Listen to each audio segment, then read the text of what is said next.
نادي الفتح بيعمل كونترا وتعاقد مع جوزيه جوميش، يعتبر اغلى مدرب في تاريخ الفتح. ما هو حاجه مش طبيعيه برضو، والفتح مش من الانديه الغنيه يعني اللي تقدر تدفع 250 الف دولار لجوزيه جوميش. 250 الف دولار، اغراءات ماليه غير طبيعيه.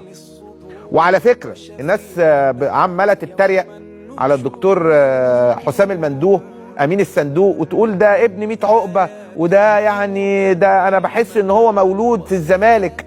على فكره الدكتور حسام المندوه كلامه صحيح 100%، والراجل بيتاخر له فلوس من السنه اللي فاتت، وكان فلوس بيدوها له يقول لها لا ادوها للعيبه وانا مش مشكله كده كده هاخد الفلوس يعني، وكان بيدي يطلع فلوس من جيبه، ما عندوش مشكله يعني خالص في الموضوع دوت.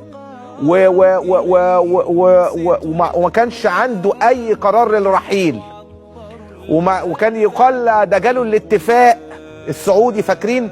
وهيجي مكان جيرارد، كلام يعني كله في السعوديه، وكان هيخش مكان جيرارد طبعا اسطوره ليفربول مع نجمنا محمد صلاح. ففجاه يروح سايب الزمالك ويروح نادي الفتح اللي هينزل درجه تانيه.